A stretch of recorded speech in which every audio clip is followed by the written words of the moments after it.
जय गुरु जी, शुक्राना गुरु जी, राम राम गुरु जी। और हमारी संगत परिवार को भी राम राम गुरु जी, जय गुरु जी। संगत जी, आज गुरु जी की कृपा से गुरु जी की ही एक संगत ने अपना शुक्राना सत्संग शेयर किया है कि जब गुरु जी आपकी लाइफ में आ जाते हैं तो आप कितना सिक्योर फील करने लग जाते हो। वो ऐसा लगता है कि जैसे दुनिया जहान के जितने भी संकट है, बलाएं हैं या जितनी भी प्रॉब्लम्स हैं वो बस दूर हो जाते हैं। जैसे आप देखिए, एक ये हनुमान जी का हमारा स्वरूप है और उनकी गोद में उनके सीने से लगे हुए बिल्कुल चिपके हुए रामलला जी हैं छोटे से। तो बिल्कुल ऐसे ही फील आता है जब हम गुरु जी की शरण में होते हैं, क्योंकि वो पिता की तरह हैं और जब हम उनके शरण में जाते हैं तो वो बिल्कुल हमें ऐसे ही अपना बच्चा बना करके रखते हैं। तो बस यही सत्संग शेयर करने से पहले आप और हम सब मिलके करेंगे गुरु जी का मंत्र जाप। ओम नमः शिवाय, शिव जी सदा सहाय। ओम नमः शिवाय, गुरु जी सदा सहाय। जय गुरु जी, शुक्राना गुरु जी। अगली आवाज़ होगी हमारी संगत जी की, जो अपनी आइडेंटिटी को हाइड रखना चाहते हैं। जय गुरु जी। संगत जी, गुरु जी को मेरा प्रणाम। गुरु जी की प्यारी संगत, सारी प्यारी संगत को जय गुरु जी को जय गुरु जी। तो गुरु संगत जी, मेरा पहला शुक्राना सत्संग है, तो मैं इसे शेयर कर रही हूँ पहली बार ऑनलाइन। वैसे मैंने किए हैं पर ऑनलाइन मेरा पहला शुक्राना सत्संग है। गुरु जी ने मेरे को बोलते थे बट मैं करती नहीं थी ऑनलाइन, मतलब नहीं करती थी मैं। वैसे सत्संग वगैरह में जाती थी तब कर देती थी। ऑनलाइन मैं पहली बार कर रही हूँ, तो अगर मुझसे कोई भी गलती हो जाए संगत जी तो मुझे प्लीज़ माफ़ करिएगा। और अगर मेरी कोई भी बात कुछ भी बुरा लग जाए या मुझसे कोई भी गलती हो जाए जो किसी को हर्ट कर जाए तो प्लीज़ मुझे माफ़ करिएगा। जय गुरु जी। मेरा नाम भूमिका है और मैं आगरा की रहने वाली हूँ। आगरा से गुरु जी की प्यारी सी संगत हूँ और अपना पहला शुक्राना सत्संग शेयर कर रही हूँ। ये मतलब पहला शुक्राना सत्संग है जो मतलब मुझे गुरु जी ने ऐसा सत्संग किया है इस टाइम में कि मेरे को करना ही पड़ा। मतलब मेरा मन अपने आप से हो गया कि चलो करते ही हैं, करना ही है ये वाला सत्संग तो शेयर। कोई और मतलब और भी सत्संग करते हैं गुरु जी, मोस्टली रोज ही सत्संग होता है गुरु जी के साथ, तो सभी सारी संगत इस बात से करेंगी कि गुरु जी खुद इतना ध्यान रखते हैं अपनी प्यारी संगत का। मैं गुरु जी के सामने बैठ के सत्संग कर रही हूँ, तो अब मैं अपना शुक्राना सत्संग शुरू करती हूँ उनकी आज्ञा से। जय गुरु जी, शुक्राना गुरु जी। मैं मंत्र जाप के साथ सत्संग शुरू करूंगी। ओम नमः शिवाय, शिव जी सदा सहाय। ओम नमः शिवाय, गुरु जी सदा सहाय। ओम नमः शिवाय, शिव जी सदा सहाय। ओम नमः शिवाय, गुरु जी सदा सहाय। जय गुरु जी, शुक्राना गुरु जी। हरे कृष्णा, राधे राधे। तो संगत जी, बात ऐसी है कि मैं शुरू से शुरू गुरु जी बताते हैं तो मैं शुरू से शुरू करती हूँ। जैसे गुरु जी कहते हैं तो हम मेरी फैमिली जॉइंट फैमिली में हम 2022 में हम जॉइंट फैमिली में रहते थे। तो वहाँ पे मतलब 22 में मेरी फैमिली गुरु जी से जुड़ी थी और मेरे घर में ऑलमोस्ट सब मतलब पापा के रिलेटिव्स, नानी मम्मी के साइड के रिलेटिव्स सब लोग जुड़ गए थे। बट मेरा ऐसा मतलब सबका विश्वास था कि हाँ गुरु जी, मेरे को ऐसा कनेक्टेड नहीं थी कि गुरु जी से आप कनेक्ट होते हो ना, डायरेक्ट कनेक्शन जो है कि डायरेक्टली आप गुरु जी से कनेक्ट कर रहे हो अपने दिल में, वो चीज़ मैंने नहीं। बट हाँ, मेरे को ऐसा था, उनसे रिस्पेक्ट था, मैं उनको डिसरिस्पेक्ट।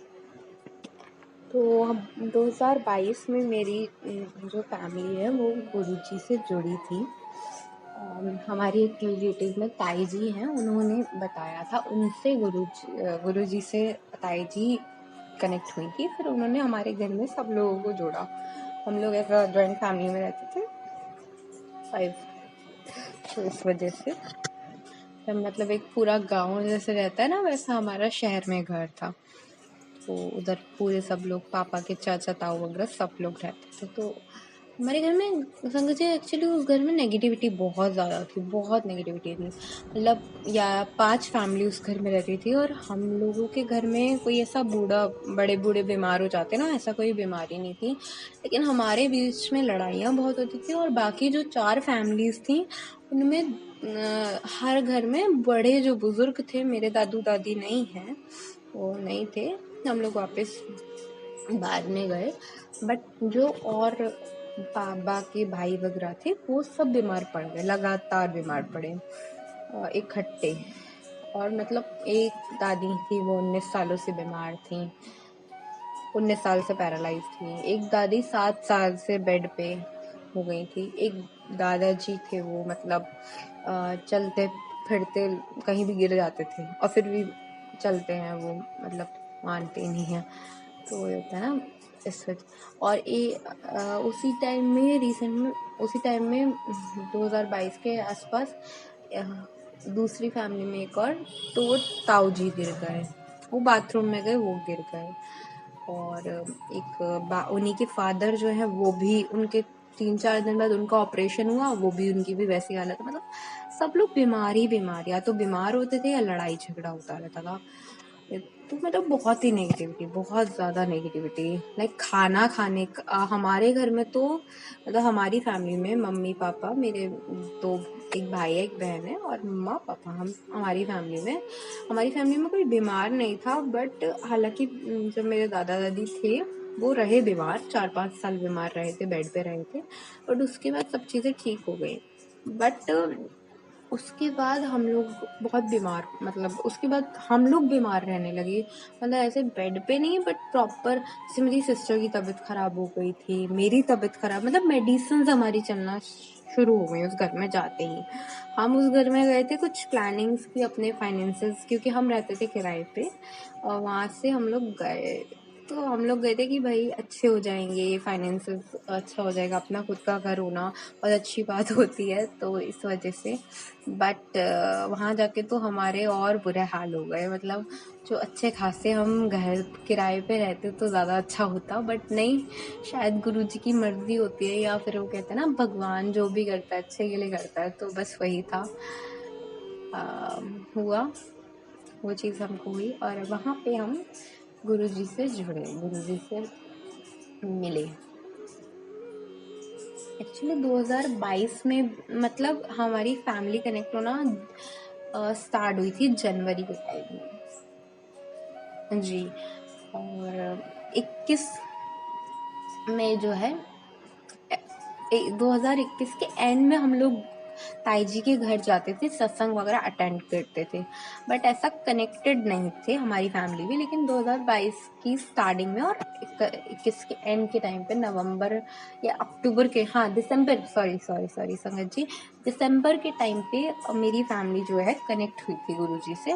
न्यू ईयर पे हम लोग मतलब फर्स्ट सत्संग पे हम गए थे, तो तब कनेक्ट हुए थे प्रॉपर वे में। मतलब मम्मी पापा फैमिली, पूरी फैमिली मेरी। बट मैं उतना नहीं करेक्ट थी, मेरा ये था रिस्पेक्ट देना था। ये मेरा शुक्राना सत्संग है, फैमिली का सत्संग है, और बाद में शेयर करूँगी वो नेगेटिविटी वाला भी, मैं पूरा सत्संग शेयर करूँगी। बट वो अभी है नेगेटिविटी, बहुत ज़्यादा नेगेटिविटी है अभी भी, बट पहले से बहुत कम है। मतलब है नेगेटिविटी, बट गुरुजी ने बताया है कि ब्लैक मैजिक हो रखा है एंड बहुत अलग अलग लेवल का बताया है। बट देखो वो भी गुरुजी जल्दी ख़त्म करेंगे। बट अभी मेरा यही सत्संग है। तो तब मैं गुरुजी से कनेक्ट नहीं थी, फिर गुरुजी की कृपा से तब मेरे को एक ही था कि मुझे इस घर से निकलना है। बट हाँ, गुरुजी ने मेरे पे इतनी मेहर करी, भगवान जी ने कह लो, कि मुझे जब मैं उस घर में 5 साल हम लोग रहे, 5 से 4 साल हम रहे, वहाँ पे फर्स्ट ईयर के या कुछ महीनों में ही गुरुजी ने कहीं ना कहीं, गुरुजी तो भाई परम पिता परमेश्वर है, साक्षात भोलेनाथ हैं, तो वो कनेक्ट तो थे ही, बस उनका रूप अलग हो गया। तो उन्होंने कहीं ना कहीं मेरे को अंदर से, मेरे को बताया था, मेरे को बहुत चीज़ें फील होती थी, सब चीज़ें होती थी, बट मेरा कोई बिलीव नहीं करता था पूरी फैमिली में। घर में होती थी और लोगों, ऐसा नहीं मुझे ही फील होता था, और भी लोगों को फील होती थी, लेकिन वही है ना कि बोलते नहीं है फैमिली में। वरना इशू बन जाएगा ये। और मेरी फैमिली थोड़ी मतलब पढ़े लिखे हैं पर फिर भी कंजर्वेटिव टाइप है कि भाई थोड़ा सा लड़की बोलेगी, लड़की वो चीज़ों को लेके थोड़ा सा फैमिली में, मेरी जॉइंट फैमिली में तो और ज़्यादा होता है, तो वो चीज़ थी। उस चीज़ को लेके बहुत ज़्यादा मेरे मतलब इशू बना घर में। मेरे को सबसे बुरी लड़की बना दिया गया, बहुत मतलब चीज़ें की गई मेरे को लेके, बहुत गंदा गंदा भी बोला गया। बट आई वॉज कि भाई मेरी फैमिली में लड़ाई झगड़े हो रहे हैं, मेरी बहन की तबीयत इतनी ज़्यादा ख़राब हो गई वहाँ जाके, मेरी तबीयत ख़राब हो गई। बट कोई मम्मी पापा ने सुन ही नहीं रहे थे, हम ही को बोलते थे कि तुम गलत हो। ऐसा हो गया था कि पूरी फैमिली अलग और हम 3 अलग, मेरी भाई, मेरा बहन और मैं, हम 3 अलग, हमसे तो अलग और वो लोग अलग थे। बट गुरु जी ने बहुत ब्लेस किया हमें। अकेले में भी हमारे साथ कोई एक वहाँ पे 4 साल में झेला, बहुत बहुत सारी चीज़ें झेली। बट एक एनर्जी 2018 से हमारे साथ शुरू थी। 2018 में 3 अप्रैल 2018 को हम आ गए थे। उस दिन से वो कोई एक एनर्जी हमारे साथ थी। एंड उसके बाद जो 4 साल हमने देखे ना, मेरे लिए तो वो 4 साल ग्रोइंग एज थी। 8th क्लास में मैं थी, तो उस ग्रोइंग एज में मैंने लाइफ का एक बहुत ही अलग लेसन भगवान ने सिखाया, या लाइफ ने सिखाया, या गुरुजी ने सिखाया, एक ही बात है। तो मतलब मुझे एकदम ही अलग ही एक्सपीरियंस हुआ उस चीज़ में। बट मेरे साथ 2018 से 3 अप्रैल को हम आ गए हैं, मई से बहुत चीज़ें फील होना मेरे को स्टार्ट हो गई। मई से मतलब 1 ही महीने के अंदर सब चीज़ें दिखाना कहीं ना कहीं गुरुजी ने शुरू कर दिया था, वो एक एनर्जी। बट हाँ, मेरे साथ एक एनर्जी रही जिसने मुझे ऑल टाइम वहाँ प्रोटेक्ट किया। उसके बाद ये तो खैर बाकी बात हो गई, तो इतना शुरू का मैं भी यहीं पे ख़त्म करती हूँ। और उसके आगे अब जो मेरा अभी का सत्संग हुआ है रिसेंटली, मैं वो शेयर करती हूँ। ये वाला घर का सत्संग मैं बाद में शेयर करूँगी, क्योंकि गुरुजी ने बोला है कि शुरू से शुरू करो, इसलिए मैंने वो थोड़ा सा शेयर किया। तो 22 में हम लोग वहाँ से जो भी था प्रोटेक्ट करा गुरुजी ने, और हम 22 में वहाँ से निकल आए। उस टाइम मैंने साईं बाबा को भी बहुत माना था। मैंने उनके गुरुवार के जो 9 दिन के व्रत होते हैं, चमत्कारिक 9 दिन के व्रत, वो मैंने किए थे, उद्यापन किया था। और मैंने एक ही बाबा से अरदास लगाई थी, आस लगाई थी कि बाबा मुझे इस घर से निकालो, मैं उद्यापन आपका नए घर में ही करूँगी। और गुरुजी साईं बाबा एक ही हैं। बहुत सारे संगत जानती होगी कि भाई जितने लोग पहले साईं बाबा को मतलब मानते थे, वो गुरुजी को बाद में मानने लगे, नीम करौली वाले बाबा। तो मतलब सब में ही है, क्योंकि वो स्वयं भोलेनाथ हैं। तो वो चीज़ है। गुरुजी ने मुझे मतलब गुरुजी साईं बाबा बन के आए, और गुरुजी मेरे पापा हैं, मतलब मेरा सब कुछ है गुरुजी, सब कुछ। मैं गुरुजी से कहती भी हूँ कि साईं बाबा मेरे दादाजी हैं, और गुरुजी मेरे पापा हैं, माता रानी मेरी मैया है, माता है मेरी, और कान्हा जी मेरे सखा हैं, मेरे परम प्रिय। तो मेरी फैमिली बस भगवान ही है। मतलब इतना कुछ दिखा दिया भगवान जी ने, सब समझा दिया कि बहुत कुछ अभी सीखना बाकी है, मैं बहुत छोटी हूँ। बट उसके अकॉर्डिंग मुझे जितना समझ में आया है, गुरुजी ने मुझे ये समझा दिया कि भगवान ही आपके सबसे ज़्यादा प्यार करते हैं, और भगवान से ज़्यादा प्यार आपको कोई नहीं कर सकता। तो भगवान को हर समय याद करो, ये चीज़ मतलब गुरुजी ने मुझे बता दी, समझा दी। तो अभी का मैं रिसेंटली सत्संग शेयर करती हूँ। तो 22 में हम लोग वहाँ से आ गए, और 22 में ही हम लोग ने दूसरी जगह घर लिया हाईवे के पास, तो वहाँ पे हम रह रहे थे। तब मैं कनेक्ट हुई। तब 22 में भी मैं कनेक्ट, मतलब हाँ वही रिस्पेक्ट था। मैं गुरुजी के ग्रेस पढ़ती थी, जल प्रसाद मैं नहीं पीती थी, बस मैं ग्रेस पढ़ती थी गुरुजी की। तो 1 साल तक मैंने ग्रेस पढ़ा, सिर्फ खाली मैं कुछ और नहीं, ग्रेस पढ़ती थी। पता नहीं क्यों मुझे ग्रेस पढ़ने की क्यूरियोसिटी होती थी। और एक क्या होता था, मम्मी ना 2 दीपक लगाती थी, एक गुरुजी के आगे, एक जोत 2 लगाती थी, एक गुरुजी के आगे, एक मंदिर में। अब गुरुजी की जोत तो खूब ऊंची आए, खूब ऊंची आए, और मंदिर की जोत थोड़ी कम आए। तो और ऐसा कहते हैं ना कि अगर आप पूजा कर रहे हो या कुछ भी प्रेयर कर रहे हो और आपने जोत लगाई है, तो जोत जितनी ऊपर जाती है मतलब भगवान उतनी आपकी प्रेयर सुन रहा है। तो मेरे को बड़ी वो लगती है कि मतलब होता है ना क्यूरियोसिटी सी, ऐसा कैसे हो सकता है। अगर मेरा एक मानना है कि बचपन से कि भगवान एक है, चाहे वो अल्लाह हो, राम हो, कृष्ण हो, या फिर गुरु नानक देव हूँ, या फिर जीसस क्राइस्ट हूँ, कोई भी धर्म के भगवान गलत नहीं होते ना। कोई भी भगवान में, कोई भी धर्म में कई बात गलत है, उसका कुछ बहुत ही डीप रीजन है जो हम नहीं समझ सकते। तो फिर मेरे को ये चीज़ थी हमेशा से, तो मैं यही जानना चाहती थी कि ठीक है, मैं आपको डिसरिस्पेक्ट नहीं कर रही, गुरुजी से कहीं ना कहीं मन में ये थॉट था कि मैं आपको डिसरिस्पेक्ट नहीं कर रही। आप इतना तो जानते हो कि मैं कभी किसी को डिसरिस्पेक्ट नहीं करती। अगर कोई मुस्लिम है तो कोई हिंदू है, कोई सॉरी मुस्लिम है, कोई पंजाबी है, तो आई रिस्पेक्ट ऑल द धर्म। और बचपन से ही मैं स्कूल से भी ऑटो में जा रहे हैं तो अगर मस्जिद पढ़ रही है तो मस्जिद के आगे भी सिर ऐसे झुका रहे हैं, गुरुद्वारा पढ़ रहे हैं तो उसको भी नमन कर रहे हैं, आप सिर झुका के रास्ते में पढ़ रहा है। तो रिस्पेक्ट मैं हमेशा सबको करती हूँ। बट मेरे को ये जानना है कि भगवान तो एक है, फिर आपके आगे ऐसे जोत लंबी क्यों आ रही है? और उस टाइम राम जी का मंदिर भी होने वाला, मतलब बनने वाला था, ये बातें आ रही थी। तो वो चीज़ें, आप धर्म के बारे में ऑलमोस्ट सोशल मीडिया भरा रहता था, तो उसमें थोड़ी बहुत चीज़ें देखी थी, तो वो मैंने सुना था। तो बस ऐसा होता है ना, आप सुना है कोई चीज़, मन करता है कि मेरे को इंटरेस्ट है, तो मेरे को जानना था। स्क्रिप्चर्स हो गए, हम कैसे बने, इंसान की शुरुआत, ये चीज़ें मुझे शुरू से पसंद रही हैं, मतलब इनके बारे में जानना। तो मुझे बड़ी क्यूरियोसिटी हुई कि भाई कैसे इनकी जोत इतनी लंबी आती है, मंदिर में क्यों नहीं आती। मैं ना मंदिर में भी उतनी ही, जितनी सब कहते हैं ना कि गुरुजी के यहाँ पे बहुत अच्छा लगता है, अपने आप ही पॉजिटिविटी आ जाती है, मैं ये दिखाऊंगी कि मंदिर में भी अगर आप सच्चे मन से, जैसे हम मंदिर में आप लोग देखे होंगे, हम लोग आरती करते थे पहले, तो हमारा आरती तो कर रहे, ध्यान बच्चे पे, लाइट पे है। तो ये चीज़ मेरे घर में भी होती थी, सब घरों में होती है, मतलब एक कनेक्टिविटी नहीं थी भगवान से। तो मैंने कहा कि नहीं, मैं आपको डिसरिस्पेक्ट नहीं करी, पर मेरे को वही जोत ना मंदिर में उतनी ही ऊंची जोत लानी है जितनी जोत आपके आगे जो मम्मी जोत लगाती है तब आती है, उतनी ही ऊंची जोत मुझे मंदिर में लानी है। तो मैं, और हमारी कॉलोनी में एक भगवान कृष्ण का बड़ा सुंदर मंदिर था उसी टाइम जैसे हम कॉलोनी में शिफ्ट हुए थे।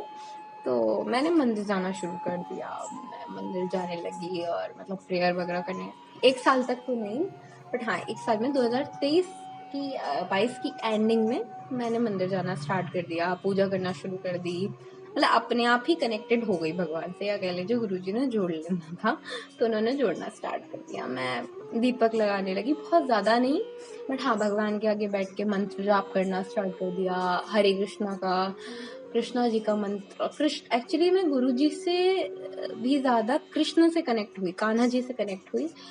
मैंने कान्हा जी, गुरुजी ने कृष्ण रूप में मुझे अपने आप से जोड़ा, क्योंकि मुझे अपने आप से, मतलब मेरा ये था कि विज्ञान हो, मतलब आस्था से मुझे कोई प्रॉब्लम नहीं थी, लेकिन मुझे कुछ चीज़ें मतलब ऐसा लगता था कि है क्या, मतलब मैं समझना चाहती थी कि ये ऐसे जो इतने हमारे धर्मों में, ग्रंथों में जो भी चीज़ें कही हैं उनका रीज़न क्या है, क्यों दीपक जलाना, क्यों ये, मतलब ये जो बातें बोलते ना कि ऐसा मत करो, तो ये अंधविश्वास है कि विश्वास है, मतलब ये गुत्थी सुलझानी थी। तो ये मेरे को गुरुजी ने समझाया, तो कृष्ण रूप में गुरुजी ने मुझे अपने साथ जोड़ा, मुझे कनेक्ट किया, मुझे गीता पढ़ने में मज़ा आने लगा, समझ में आने लगा, इंटरेस्ट आया, और तब मैंने उसको पढ़ना शुरू किया। तब मेरे आंसर्स मेरे लाइफ के मुझे मिलने लगे, और मुझे गुरुजी ने कहीं ना कहीं प्रैक्टिकल, जैसा कहते हैं गुरुजी की प्रैक्टिकल है, तो वो वाकई में हर धर्म, हर धर्म, चाहे हिंदू सनातन धर्म हो, चाहे इस्लाम हो, चाहे सिख धर्म हो, चाहे कृष्ण धर्म हो, सब विज्ञान है। वो एक ऐसा विज्ञान है जो हमारी सोच के, समझ के परे है।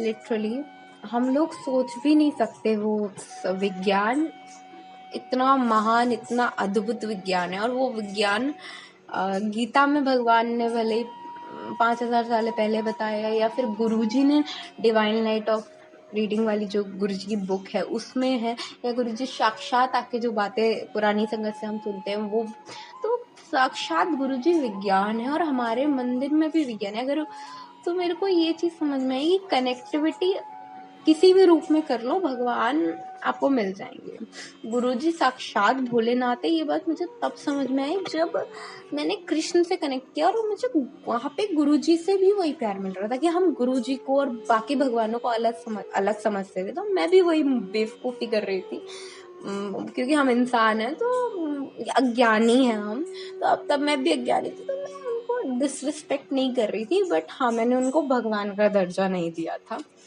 या मैंने उनको ये नहीं बोला था। मैंने उनको बोला कि आप ज्ञानी हो तो आपको मैं रिस्पेक्ट करती हूँ, क्योंकि हर ज्ञानी को, हर इंसान को रिस्पेक्ट करना चाहिए। तो मैंने वो उनको रिस्पेक्ट दिया, मैंने उनको कोई भी डिसरिस्पेक्ट नहीं किया कि मैं उनको नहीं दे रही, कि उनका विश्वास है घर वालों का, दैट इट बी। मैं आपको डिसरिस्पेक्ट भी नहीं करी, बट बस ग्रेस पढ़ती थी। तो फिर उसके बाद 23 में, मैं जुलाई या जून के टाइम में 2023 में, मतलब अप्रैल मई तक मैं पूजा वगैरह करती थी, हल्की फुल्की दीपक वगैरह लगा दिया, शाम के टाइम थोड़ी देर मंदिर चले गए, 1-2 दिन छोड़ के, ऐसा था। एक्चुअल कनेक्टिविटी मेरी स्टार्ट हुई 2021 में, जब मैंने गीता पढ़ा। राधा कृष्ण जो सीरियल आता था टीवी पे, वो 22 में ख़त्म हो गया। मैंने 23 से उसे देखना शुरू किया, और 2023 में जब मैंने उसे देखना शुरू किया तो पता नहीं, आई डोंट नो, मैं उससे भगवान की तरफ बहुत कनेक्टेड होती गई, मतलब कृष्ण की तरफ, और गुरु जी की, मतलब पूजा में ऐसे बिल्कुल पता नहीं क्या कनेक्टिविटी मुझे उसमें लगी। उससे मैं एकदम, वो सुबह के टाइम आता था, मैं देखती, और उसको देख के मैं बहुत ही ज़्यादा कनेक्ट हुई भगवान से। मतलब एकदम फेरी टेल की तरह, जैसे भगवान खींच रहे थे मुझे उस शो के अकॉर्डिंग, शो को दिखा के अपनी तरफ, कि मतलब मेरे को लिटरली, मैं वो नहीं कह रही, लेकिन मुझे ऐसी माइथोलॉजी, या कह लो हम अंधविश्वास मानते थे अज्ञान के रूप में, तो मैं भगवान को ना, मतलब मैं सोचती थी यार ठीक है, रिस्पेक्ट है, बट हाँ, मेरे को ये जो लॉजिक्स ये नहीं समझ में आते थे कि नारियल चढ़ाओ, ये मतलब वो चीज़ें मेरे को उनकी समझ में नहीं आती थी। तो मैं कहीं ना कहीं एक था कि मैं उनको समझना चाहती थी, और मैं उसको अंधविश्वास समझती थी। बट बाद में समझ में, जब भगवान से कनेक्ट हुए, तो बाद में समझ में आया कि ये सब वैज्ञानिक है, पूरा धर्म, भगवान स्वयं विज्ञान है। ये बात बाद में समझ में आई जब भगवान से कनेक्ट हुई, तो ये बात मुझे उस सीरियल में दिखी। और जैसे उसकी टैगलाइन ये थी कि प्रेम करता है जगत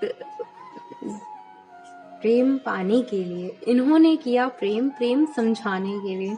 तो उसमें कैसे भगवान कृष्ण एक छोटी छोटी बात को समझा रहे हैं, कैसे जो हम क्रोध, भय, ईर्ष्या, लोभ, इन चीज़ों से, मोह, इन सबसे ग्रसित होते हैं, क्रोध, मोह, ईर्ष्या, लोभ, अहंकार, इन सबसे ग्रसित होते, तो भगवान ने वो सब खुद भी झेला। राधा रानी जो स्वयं कृष्ण ही है, आधा अंग है कृष्ण का, तो उन्होंने सब झेला, और मतलब खुद भगवान ने झेला, उसके बाद हम लोगों को दिखाया। मतलब भगवान ने ऐसी लीला रची कि खुद राधा रानी ने, स्वयं माँ लक्ष्मी ने ये सब झेल कर करा। तो वो चीज़, शायद मेरा सत्संग बहुत ज़्यादा बड़ा हो रहा होगा, बट मतलब मैं अपने मन की, जो मैं बोल ही नहीं रही हूँ, ये गुरुजी, मतलब मेरे मन की फीलिंग्स, क्योंकि मैंने अपने आप को उस समय ऐसा कर लिया था उन 4 सालों में, कि मैं दबा लिया था खुद को, सारे इमोशन दबा लिए। किसी की बात बुरी लग रही है, कोई प्रॉब्लम नहीं, सबको माफ भी नहीं करा, मतलब इमोशनलेस, जिंदा लाश बन के जीते ना, वैसे जीती थी मैं।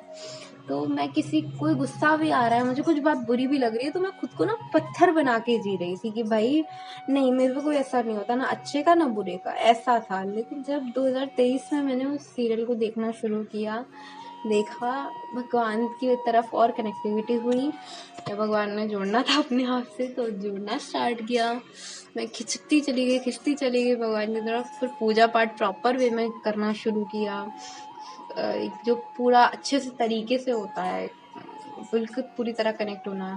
और फिर मेरी जोत गुरुजी के आगे मंदिर में भी उतनी ही, जब मैंने भक्ति भाव से प्रेम भाव से मंदिर में भी किया तो मंदिर में भी उतनी ही लंबी जोत आनी शुरू हो गई जितनी गुरुजी के आगे जोत लगाते।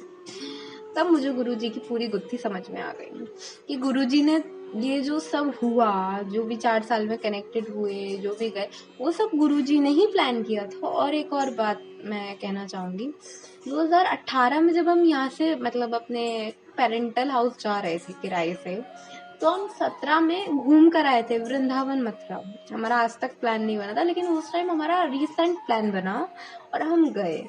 तो आज जब मैं सोचती हूँ तो मुझे समझ में आता है 2017 से ही भगवान ने कहीं ना कहीं मुझे एक सेफ जोन में रख दिया था कि बेटा अब तो तैयार हो जा, तेरी परीक्षा स्टार्ट होने वाली है। और 2017 से उन्होंने ब्लेस किया और मुझे इतना पावर दिया कि मैं वो 4 साल में जो भी कुछ झेला मैंने, जो भी नेगेटिविटी थी, वो मैं फील करके समझ पाई और कहीं ना कहीं बच पाई उससे। क्योंकि मेरे घर में मैंने अपने फैमिली मेम्बर्स को देखा जिन पे उन नेगेटिविटी ने कितना ज़्यादा असर किया। मैं उस चीज़ से बच गई, हालांकि मैंने फील की, झेला बहुत, लेकिन कहीं ना कहीं मैं प्रोटेक्टेड भी रही। और उसके लिए गुरुजी का अनंतम अनंतम शुक्राना, अनंतम अनंतम शुक्राना, हर श्वास का शुक्राना, हर चीज़ का शुक्राना। तो इसके लिए बहुत बहुत शुक्राना गुरुजी का, गुरुपा का। और मेरे प्यारे गुरुजी इतना ज़्यादा प्यार करते हैं, मतलब हर एक छोटी चीज़ समझाते हैं और गुरुजी डायरेक्ट कनेक्ट करते हैं। और हमको लिटरली नहीं पता, कहते हैं ना कि ब्लैक मैजिक के जैसे आ रहे हैं, तो वो उसमें भी साइंस है, उसका भी एक लॉजिक है। जैसे मेरे घर में तब लोग नहीं मान रहे थे, बीच मतलब हुई नेगेटिविटी थी, लेकिन अभी भी है। और ये गुरुजी खुद एक एक चीज़ बताते हैं।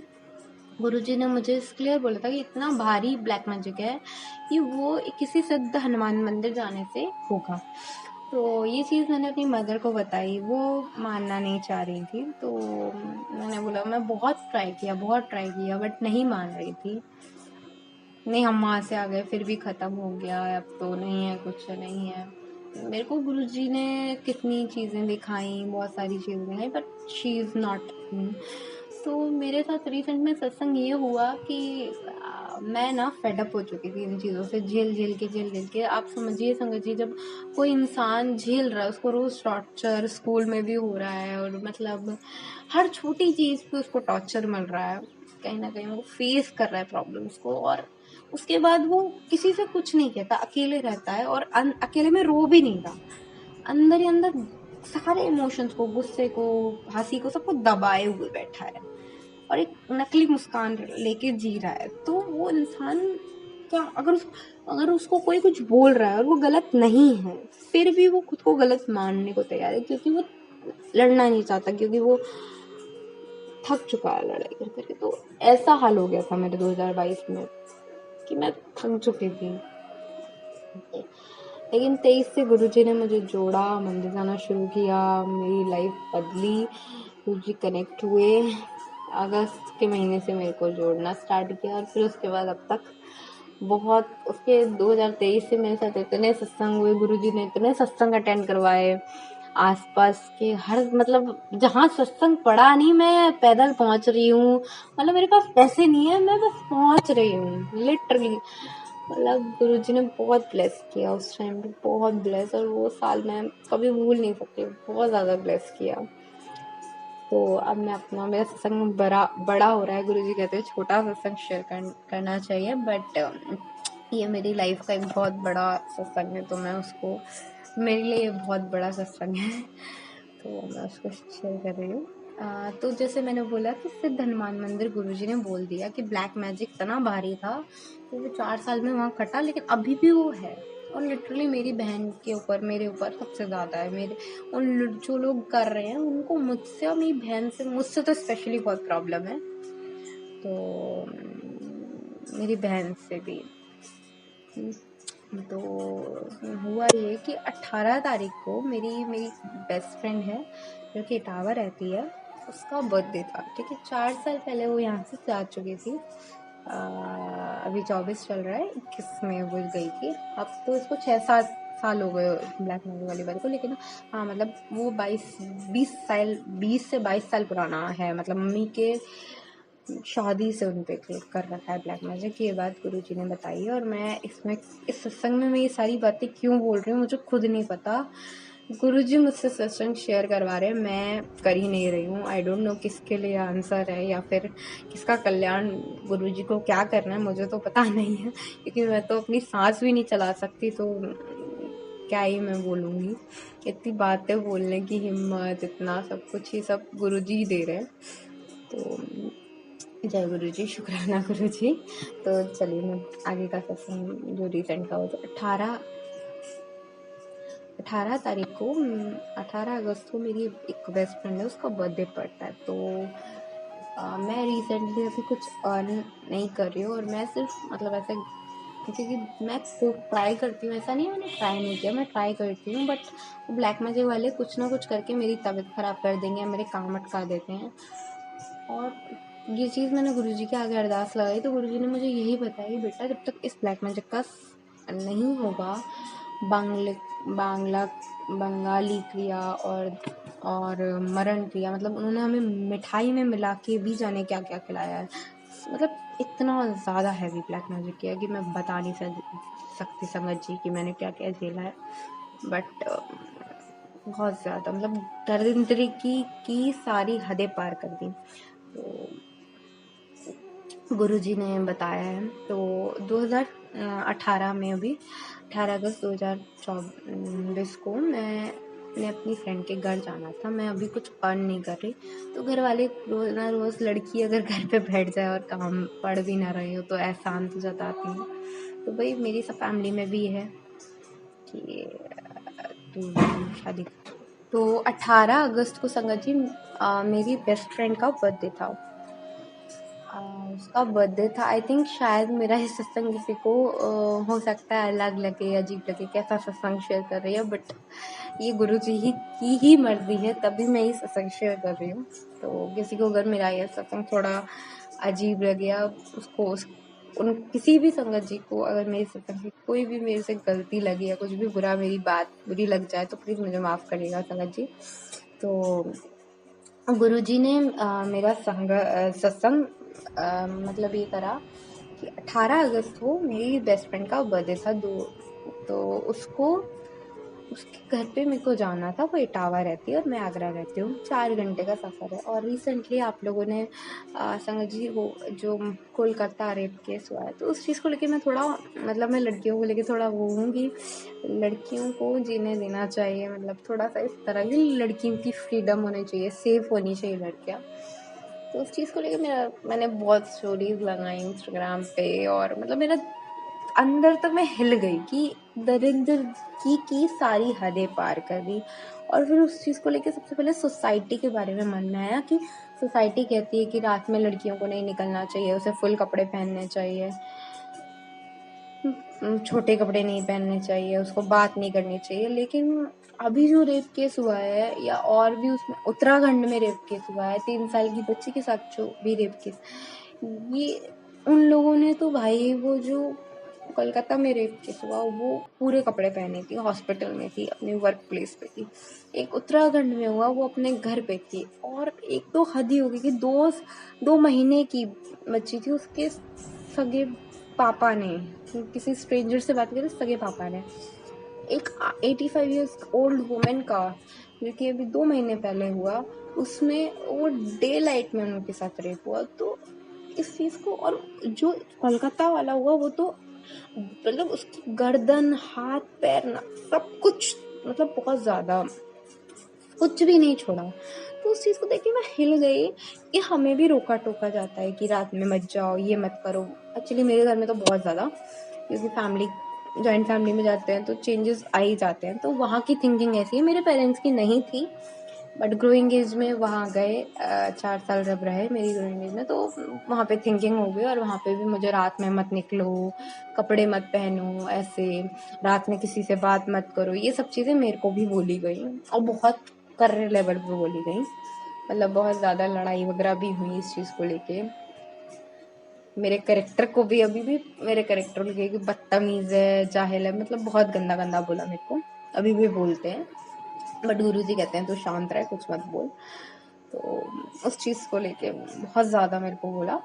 तो मैं ये, लेकिन जो ये वाला केस हुआ, मैं इसको देख के हिल गई और मेरे को एक चीज़ समझ में आ गई कि भाई अब कृष्ण नहीं आएंगे, अब गोविंद नहीं आएंगे, द्रौपदी को शस्त्र उठाना पड़ेगा और लड़कियां तभी सेफ होंगी जब लड़कियां खुद जाएंगी।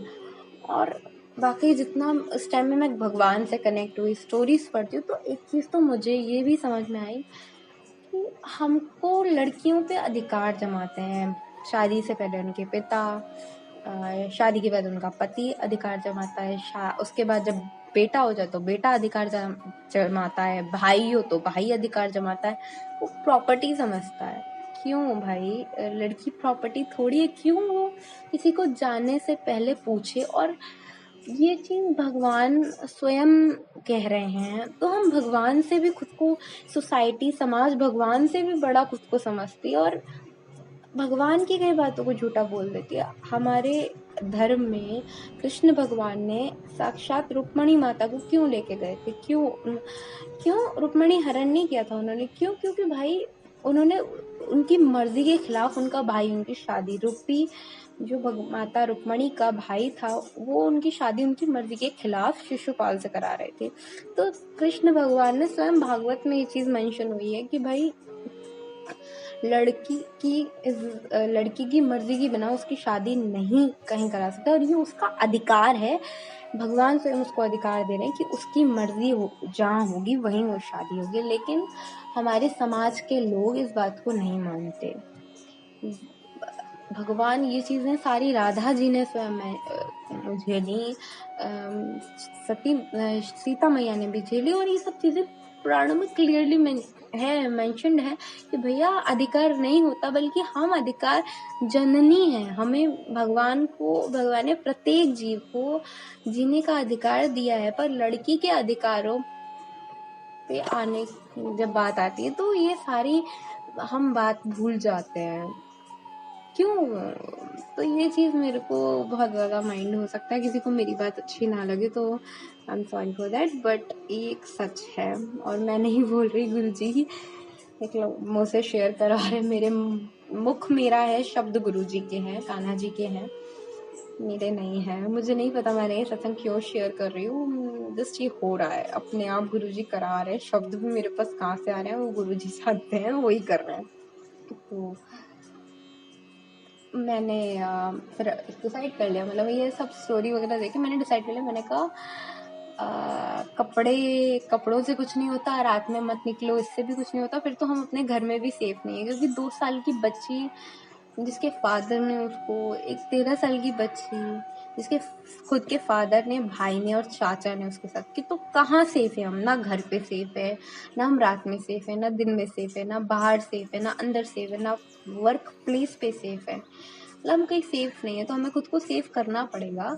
ये बात मेरे को समझ में आ गई, और मेरे को समझ में आया कि रोक टोक के लिए कहीं ना कहीं मैं किसी और की थिंकिंग तो नहीं, बट हाँ अपने घर में अपने पेरेंट्स की थिंकिंग तो बदल सकती हूँ, उनको तो समझा ही सकती हूँ, पूरी दुनिया को तो बाद में समझानी है, जब तक मैं अपने पेरेंट्स को नहीं समझा सकती। तो मेरे को अपने पेरेंट्स को ये समझाना था कि मैं कोई चीज़ नहीं हूँ कि अगर मैं अपनी मर्जी से कोई डिसीजन, 20 साल की मैं हूँ और अगर मैं नहीं कमा रही, तो पेरेंट्स कोई एहसान नहीं कर रहे। आप प्यार कर रहे हो ना मुझसे, आप प्यार करते हो ना, तो प्यार निस्वार्थ होता है। और वहाँ पे आप या तो बोल दो कि व्यापार कर रहे हो और आप एहसान जता रहे हो, आप बात बात पे कहते हो अगर मैंने अपनी मर्जी से कुछ भी किया, मैं कोई करियर चूज कर रही हूँ तो हम मर जाएंगे। ये चीज़ें क्यों?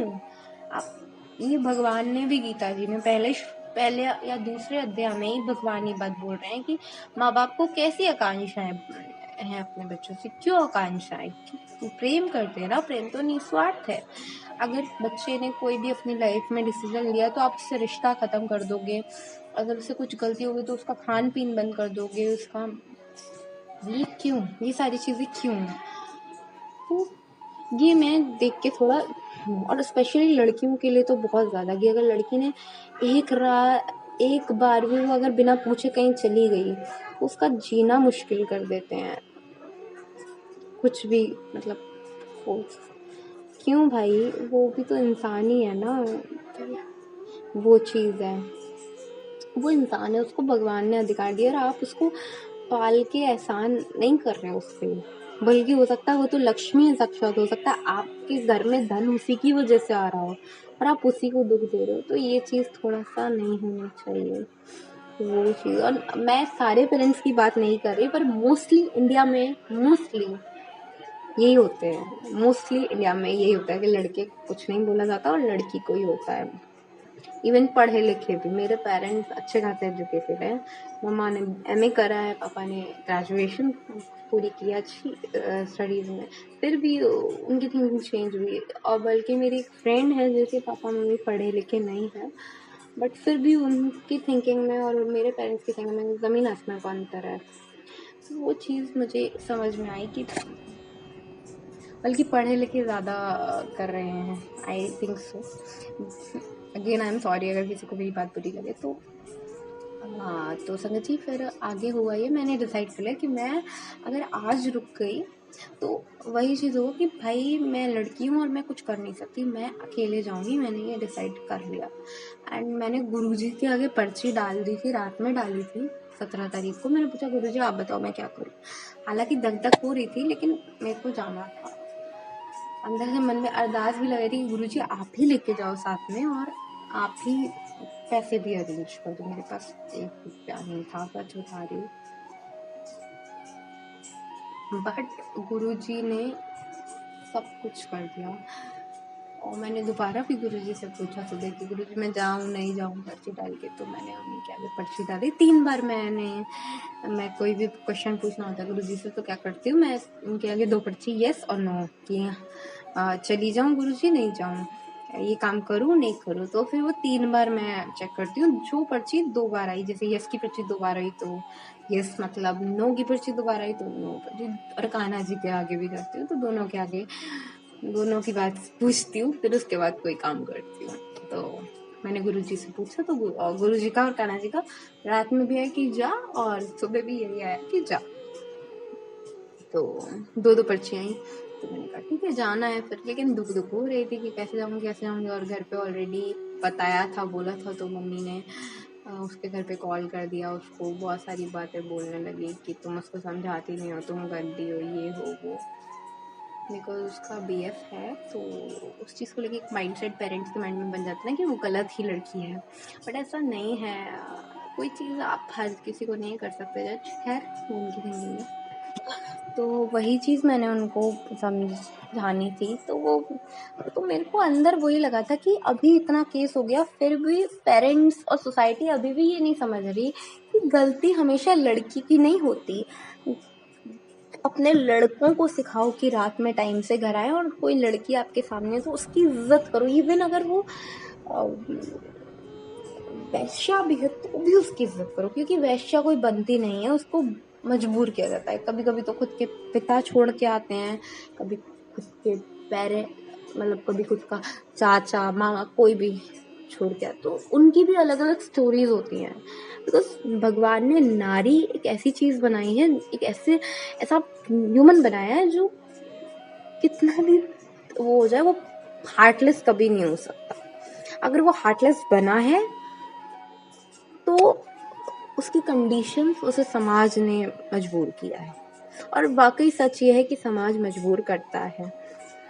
तो वो इस चीज़ से तो मैंने यही सारी बातें मेरे माइंड में चल रही, मैंने सोच लिया मैं जाऊंगी, किसी को मेरे ऊपर इस चीज़ का अधिकार नहीं है। मैं 20 साल की हूँ, प्रोटेक्शन वाली बात अलग होती कि अगर मैं 18 साल की हूँ और देश का नेता चुनने का हक कहीं ना कहीं 18 एक एज रखी है गवर्नमेंट ने कि देश इस एज पे आप देश का नेता चुन सकते हो, वोट कर सकते हो। तो अब मैं तो 20 की हूँ, इतनी तो है ना मुझ में सेंस। और पर मेरे पेरेंट्स को था कि तू हमारी मर्जी के बिना कैसे जा सकती, तो वो चीज़ मैं खाई जा रही थी अंदर। और फिर गुरुजी से तो मैं पूछे, गुरुजी मैं गलत तो नहीं कर रही, मैं गलत, तो गुरुजी ने कहीं ना कहीं बात समझाई। मैं गुरुजी से हमेशा यही अरदास करती हूँ, गुरुजी मुझे कुछ नहीं चाहिए, मुझे सिर्फ चाहती हूँ कि आज़ादी मिले लड़कियों को, क्योंकि हमारे देश को असली आज़ादी तब मिलेगी जब लड़कियाँ आज़ाद होंगी, सेफ होंगी हर जगह, वो रात में आराम से निकल सकती हैं, कोई भी माँ बाप उन पे ही बंदिशें ना लगाएं। आराम से उनको भी रखें, नॉर्मली जैसे जिंदगी लड़के जीते हैं सब जीते हैं, वैसे लड़की को भी इंसान समझ के जिंदगी जीने दी जाए।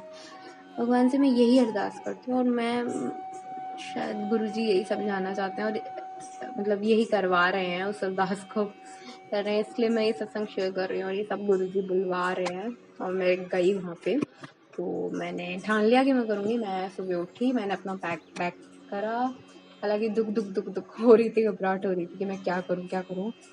एक डर था कि मैं अकेले कैसे जाऊंगी। वो कि बचपन से माइंडसेट ऐसा क्रिएट करा है, तुम कमजोर हो, बल्कि हमसे पावरफुल कोई हो सकता है। हम स्वयं काली है, स्वयं भद्रकाली का अंश है, हम महाकाली का अंश है, पर हमें कमजोर बनाया जाता है, समझाया ही नहीं जाता है।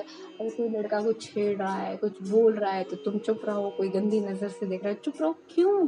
हम काली हैं, भद्रकाली, क्यों चुप रहे हैं हम? उसको वहीं रोको। बल्कि अपने लड़कों को समझाना होगा कि हम तरीके से जिए, हम लड़की की इज्जत करें, कोई भी कैसी भी लड़की हो उसकी इज्जत करें, रिस्पेक्ट करें।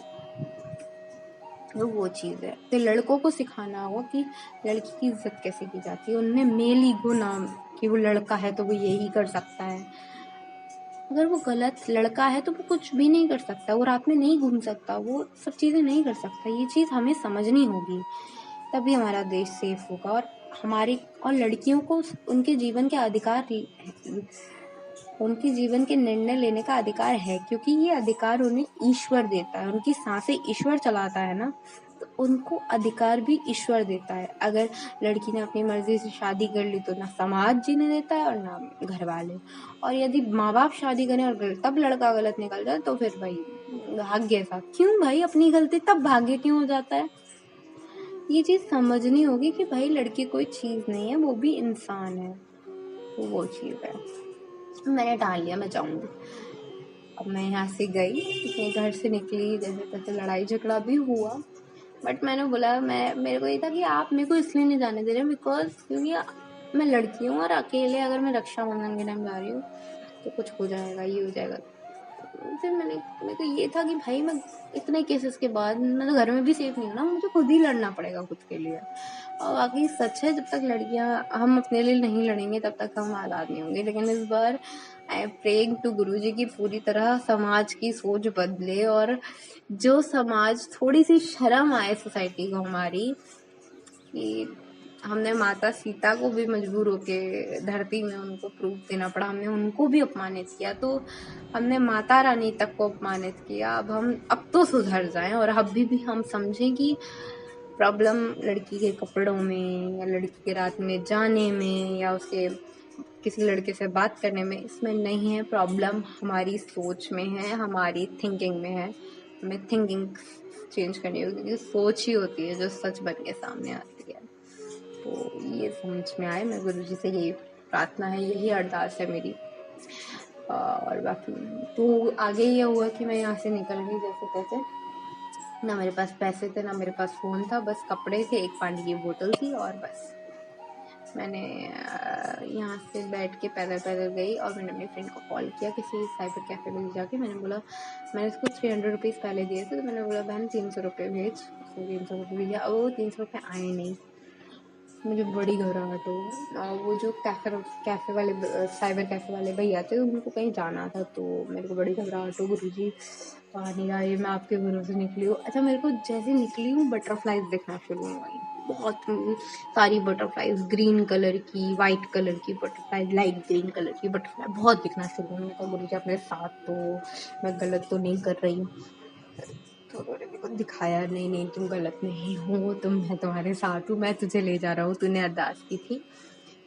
तो गुरुजी ने मेरे को लेके गए। तो फिर मैं मंत्र जाप करी जा रही, तो मंत्र जाप हो रहा।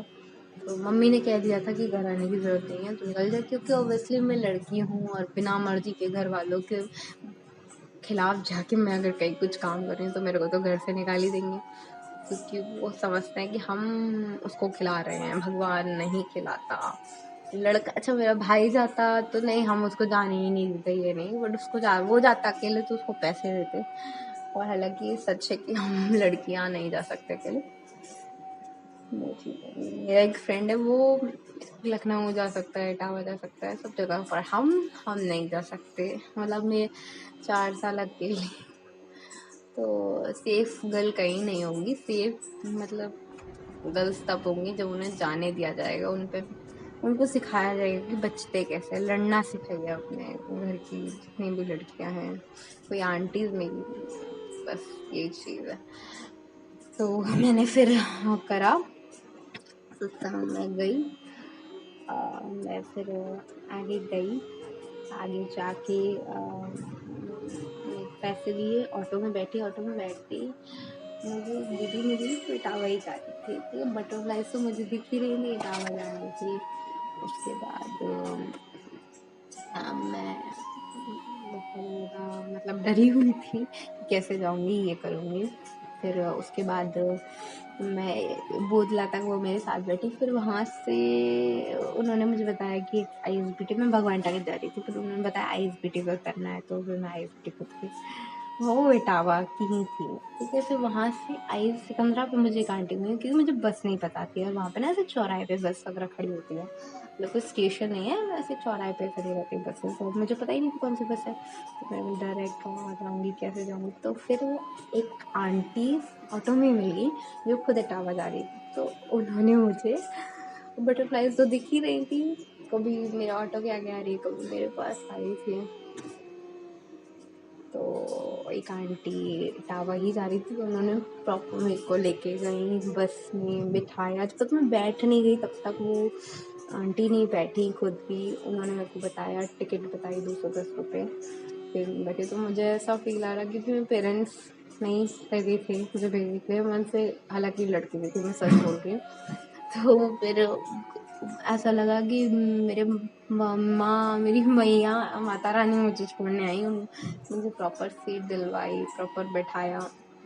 फिर मैं जब इटावा के लिए निकली, तो संगत जी मैं डरे जाऊँ कि क्या होगा, कैसे घर पे तमाशा तो नहीं करेंगे, कोई इशू तो नहीं क्रिएट करेंगे उसके घर पे भी, क्योंकि उसके घर पे भी नहीं पता थी कि मैं अकेली आ रही हूँ, और मम्मी पापा को बता के आ रही हूँ। और मम्मी ने तो ये कह दिया था कि तो आप उसी घर रही हो, आने की जरूरत नहीं। और फिर उसको फ़ोन करके बोला कि नहीं नहीं अब, क्योंकि ऑलरेडी एक दिन पहले लड़ाई हो चुकी थी उस चीज़ को लेके मेरी और मम्मी की, बहुत भयंकर। उसके घर पे फ़ोन, मतलब उसको फ़ोन वोन करके मम्मी ने बोला भी तो बहुत कुछ, बट दोबारा फिर मैंने बोला कि नहीं, मैंने उनको, मतलब उनसे बात हुई, फिर क्लियर करा। उसके बाद मैं दोबारा गई, तो जब मैं गई तो फिर उसने मुझे कॉल करके बोला कि तेरी मम्मी का फ़ोन आया था, और तू तो कह रही थी सब कुछ, कोई दिक्कत नहीं है, बट वो तो मुझसे ही कह रही कि उसने मेरी सुनी नहीं, और वो तो चली गई, अब तुम्हारी जिम्मेदारी है। तो मतलब मैंने कहा नहीं कुछ नहीं होगा। तो मैं पूरे रास्ते मंत्र जाप करती है कि गुरुजी उसके घर फ़ोन नहीं कर दे। मम्मी कहने लगी मैं उसके पापा के पास जाऊँगी, ये करूँगी, वो करूँगी, उसके मम्मी पापा को बताऊँगी, ये करूँगी। तो मैंने कहा नहीं गुरुजी प्लीज़ ऐसा कुछ ना हो, और अगर आप बुला रहे हो, आप, मैं सही हूँ, तो प्लीज़ मेरी रक्षा करो, मेरे को हेल्प करो, मेरे मंत्र जाप चले जाए, मंत्र जाप चले, मतलब मैं मंत्र जाप बोले जाऊँ। संगत जी मैं बस में बैठ गई, बस चालू हो गई, मैं खुश, अंदर खुश थी, पर डर भी था। खुश हो गई कि मैं जा रही हूँ फाइनली 4 साल बाद इटावा, क्योंकि मेरे पेरेंट्स ने मुझसे बोला था कि हम तेरे को ले जाएंगे जब यहाँ से जा रही थी, पर 4 साल हो गए मेरे को नहीं लेके गए। उसके बाद इटावा मैं जा रही हूँ, मंत्र जाप करते करते मेरा गला सूख गया हो गया, मैं कुछ खा के नहीं गई थी इस दिन, जीवन में सिर्फ टोस्ट और चाय पिया था सुबह का। उसके बाद पूरा सफ़र 4 से 5 घंटे, बारिश हो रही थी, बट मैं तो खाली पेट थी, बस मंत्र जाप, गला सूखे जा रहा था, पर मैं मंत्र जाप ही करे जा रही कि गुरुजी कुछ ना हो, कोई दिक्कत ना हो, प्लीज़ संभाल लेना, ये वो मन में बात करी जा रही है, मंत्र जाप के सब संभाल लेना, मैं आराम से आ जाऊँ। और मेरे को बटरफ्लाईज दिख रही है, खिड़की के बाहर देखो, बटरफ्लाई। हनुमान जी कितने मंदिर दिख रहे हैं, संगत जी इतने मंदिर दिख रहे हैं हनुमान जी के, बहुत सारे मंदिर। तो इतने सारे मंदिर हनुमान जी के, संगत जी मेरे को इतने हनुमान जी के मंदिर देखे, बहुत ज़्यादा, जैसे मानो हनुमान जी बुला ही रहे, सिद्ध हनुमान मंदिर जो मैंने बताया कि गुरुजी ने कहा, वैसे ही मेरे को हनुमान जी के मंदिर दिखते जा रहे। फिर मैं 5 बजे करीब मैं इटावा पहुंची, मेरी फ्रेंड ने मुझे पिक किया। फिर हम मेरे एक फ्रेंड वो हम सब घूमे फिरे। उसने मुझे फ़ोन दिया, क्योंकि उसने अलग गिफ्ट किया, क्योंकि मेरे घर में फ़ोन मतलब मेरा ले लिया प्रोजेक्टर था, तो वो चीज़ मुझे उसने गिफ्ट की और मुझे बहुत अच्छा लगा। उसके बाद फिर हम लोग गए, उसके घर गए और हम उसकी मम्मा ने बहुत अच्छे से करा। उसकी मम्मी ने पूछा कि मम्मी ने भेज दिया, तो मैंने बोला उसके एक्चुअली समझ मेरी दो दोस्त थी, उसका ऑपरेशन हुआ था कान के पर्दे का। कान का पर्दा उसका फट गया था और उसका एक अभी सितंबर में लास्ट सितंबर उसका ऑपरेशन हुआ था। उसका एक कान का दोनों कान के पर्दे में छेद है। एक कान के पर्दे में पूरा छोटा छेद था जो बढ़ के खत्म हो गया, कान का पर्दा ही फट गया था पूरा। वो कान का पर्दा दोबारा लगा था और उस ऑपरेशन में रिस्क ये था कि अगर जरा सी भी नस वगैरह हिल जाती दिमाग की तो वो हमेशा हमेशा की कोमा में जाती। तो उसका भी ये सिस्टम था कि उसने एक दिन पहले से कुछ खाया नहीं था जब वो हॉस्पिटल में एडमिट हुई। रात आगरा आई हो, आगरा में। तो उसने गुरुजी का जल प्रसाद ही पिया था। मतलब वो मानती नहीं है, बट मैंने उसको बोला था कि तू ऐसे ऐसे करियो, और मैं गुरुजी से बहुत अरदास करके गई थी और उसके लिए ब्लास्ट बॉटल घर से मंत्र जाप करके लेके गई थी मस्त। तो ब्लेस करवा के गुरुजी से। तो देखिए गुरुजी का चमत्कार कि संगत जी उसमें गुरुजी का ब्लेसिंग्स उसको गुरुजी ने इतनी दी, उसका ऑपरेशन अच्छे से हो गया। और एक दिन रात को 12 बजे से लेकर सुबह 4 बजे तक, अगले दिन 4 बजे दोपहर तक उसने कुछ खाया पिया नहीं था, पानी तक नहीं पिया था। और तब जब उसके घर वाले 4 बजे के डॉक्टर ने कहा खा ले वगैरह, खा लो, पानी पी लो, तो तब घर भाई ठंडा पानी ही नहीं मिल रहा था, ना कुछ मिला। तो फिर मैंने बोला कि मेरे पास पानी मतलब जल प्रसाद है और बिस्किट है, वो बिस्किट भी मैं उसके लिए ब्लेस करके। तो उसने ऑपरेशन के बाद मैंने यही बोला था गुरुजी प्लीज़ वो खा ले, क्योंकि नहीं खाते ना लोग ऐसे विश्वास नहीं करके। उसने उसको वही जल प्रसाद उसने पिया और उसने वही बिस्किट ब्लेस्ड खाया और उसको फिर मैंने गुरुजी का ब्रेसलेट सॉरी लॉकेट स्वरूप भी दिया, वो अभी तक उसके पास है। अच्छा गुरुजी को मुझे बुलाना था, इसलिए कैसे कि मैं वहाँ गई, हमने रात में बातें की, खूब बातें वगैरह की, ऐसी मस्ती की। फिर रात में गुरुजी ने मुझे जैसे नाइट आउट था फर्स्ट, तो हमने एंजॉय वगैरह किया। फिर उसके बाद पिलो फाइट वगैरह सब किया, मस्ती की फुल ऑन। उसके बाद रात में गुरुजी ने मुझे सपना दिखाया कि या कह लीजिए गुरुजी ने टेलीपैथी के थ्रू आके मेरे ड्रीम में कहा कि इसको बोल कि मैं पन्नी में मैंने उसको दिया था, उसने एज इट इज लॉकेट को पन्नी में रखा हुआ था, पन्नी लॉकेट स्वरूप को पन्नी में रख के अपने पास रखा था। तो उन्होंने मेरे को बोला कि तू इसको बोल, उसका यूपी पुलिस का पेपर था तो वो पहले भी हट चुका था।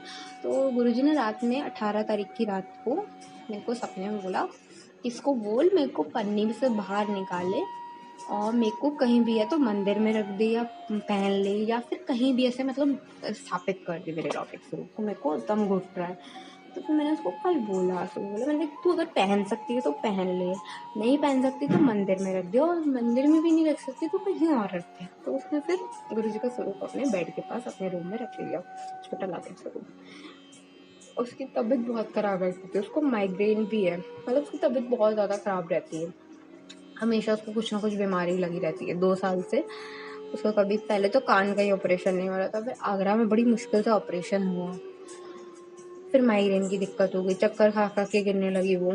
तो इस वजह से उसकी तबीयत बहुत ख़राब थी, तो मेरा जाने का बहुत ज़्यादा मन था। तो फिर मैं गई उसके पास। फिर सुबह सुबह हम लोग कुलवेन वाले हनुमान जी गए। कुलवेन वाले हनुमान जी इटावा में एक मंदिर है जहाँ पे हनुमान जी की जो मूर्ति है वो हॉरिजॉन्टली बनी हुई है, यानी ज़मीन पे बनी है, और उनके मुख मतलब एक गोल एक हनुमान जी की नीचे ज़मीन पे है मूर्ति, और उसमें एक गोल मतलब हनुमान जी का मुख बिल्कुल गोल है, और उसमें ना गंगा जी मतलब पानी बह रहा है, गंगा जी बह रही है ऐसा कहते हैं, गंगा जी बह रही है, और उसमें मुख में राम राम की आवाज़ आती है रात को गोल। और उस मुख में वहाँ पे उस हनुमान जी की मूर्ति को पता नहीं कितने सालों से लड्डुओं का भोग लगा है, लेकिन आज तक वो लड्डू उनमें कहाँ जा रहे हैं, वो लड्डू कहाँ बुक में जाते हैं और फिर अंदर डिप हो जाते हैं।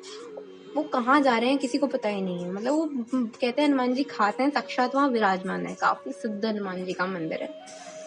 तो जैसे गुरुजी ने मुझसे कहा था कि तेरा प्रॉब्लम जो भी है ब्लैक मैजिक का, जो भी दिक्कत है वो रोज हटते हैं। वो ब्लैक मैजिक का प्रॉब्लम सिद्ध हनुमान मंदिर जाके ही हटेगा। मेरी मम्मी ये बात नहीं मान रही थी, तो वो गया। अच्छा, 18 तारीख से पहले क्या हुआ था संगत जी, ये मेरे को जाने का आप सोच रहे हो ये ऐसे है, बट हाँ मेरे को जाना क्यों पड़ा, क्योंकि ना मेरी बहन की 18 से एक हफ्ते पहले करीब मेरी बहन को फिक्स पड़े और उसकी तबीयत बहुत ज़्यादा ख़राब हो गई। तब हनुमान चालीसा का 7 बार मैंने पाठ किया, उसको फिक्स पड़ने लगी, वो तबीयत ख़राब हो गई और उसको बुखार आने लगी कि उसको कुछ ना कुछ प्रॉब्लम होती थी, दिखता था उसको कुछ प्रॉब्लम होती रहती है। तो उसको उस दिन उसकी तबीयत बहुत ख़राब हो गई। उसके मुंह पे मैंने जल प्रसाद फेंका है, हॉस्पिटल ले जाने की नौबत आ गई थी, लेकिन जल प्रसाद गुरु जी का मंत्र जाप करके जल प्रसाद ब्लेस करा के फेंका उसके मुंह पे। और फिर मैं, क्योंकि वो पी भी नहीं पा रही थी, बोल नहीं रही थी, उसके मुंह पे मेरे माइंड थॉट तुरंत गुरु जी ने डाला कि इसके मुंह पे डाल दे। मैंने उसको मुंह पे डाल दिया, तो वो आराम से, मतलब फिर उसके बाद गुरुजी ने बोला अब जाके तू सैटरडे था उस दिन, और उन्होंने बोला कि तू अब जाके ना एक काम कर, हनुमान चालीसा का पाठ कर फटाफट। तो 7 बार हनुमान चालीसा का पाठ मेरे को, वैसे गुरुजी ने मंगलवार को 7 मंगलवार 7 बार हनुमान चालीसा का पाठ करके चूरमा का लड्डू का भोग लगाने को बोला है, बट मैंने नहीं कर पाती हूँ। हनुमान चालीसा का पाठ कर लेती हूँ लेकिन चूरमे का भोग नहीं कर पाती, क्योंकि मेरे घर वाले थोड़ा सा इस चीज़ को नहीं करते। उस दिन मैंने सैटरडे को किया हनुमान चालीसा का पाठ 7 बार दीपक जला के, और चूरमे का भोग का लड्डू लगाया। संगत जी उसको फिट इतने तेज पड़े, उसकी तबीयत इतनी खराब हो गई, लेकिन उसको हनुमान जी की और गुरु जी की कृपा से हॉस्पिटल ले जाने की जरूरत नहीं पड़ी, वो घर पे ही आराम से ठीक हो गई। तो इस वजह से और मुझे ज़रूरी हो गया था कि मैं पुलवेन वाले हनुमान जी होके आऊँ, एक हनुमान जी का सिद्ध मंदिर जाऊँ। मैंने मेहंदीपुर वाला जी की बड़े मंदिर की मम्मी से बोली, पर उन्होंने कहा अरेंजमेंट नहीं है, और वो हमारे फाइनेंसेस बांध देते हैं जो ब्लैक मैजिक कर रहे हैं, ताकि हम कहीं जा नहीं पाए। तो मैंने बोली, पर मम्मी सुनी नहीं रही थी। तो बड़ी मुश्किल से ये सब चीज़ें ठीक हुई, और मैं मतलब बहुत हिल गई थी उस इंसिडेंट के बाद मेरी बहन का। तो वो तो मेरा ये था कि मेरे को जाना है हनुमान जी के मंदिर। तो हम हनुमान जी के मंदिर पहुँचे। अगेन जब हम उसके घर पे की सुबह उठे, ब्रश वगैरह हुए, फ्रेशन के नहा धो के हम अपना हनुमान जी के मंदिर के लिए निकलना शुरू कर। अच्छा, वहाँ पे भी संगत जी मेरे को, जैसे मैं टावर में पहुँची हूँ, वहाँ पे भी मुझे बटरफ्लाइज की झुंड मेरे ऊपर बड़ा बटरफ्लाइज होके जा रही थी, लेकिन आसपास दिख रही थी।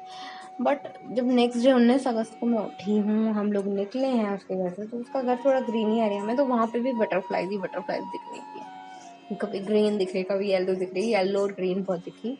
तो बटरफ्लाइज दिखने लगी। फिर अगेन उसके बाद मैं जब देख रही हूँ, हाँ, तो उसके बाद हम लोग जब चलना शुरू हुए, तो हम लोग रास्ते में हमने हनुमान चालीसा लगाई, और वो थोड़ा पहाड़ी एरिया पे है वो मंदिर, थोड़ा हनुमान मतलब थोड़ा पहाड़ टीले टाइप से होता है ना, तो वैसा है, थोड़ा पहाड़ है वहाँ पे, उस साइड में पहाड़ पे चढ़ के है।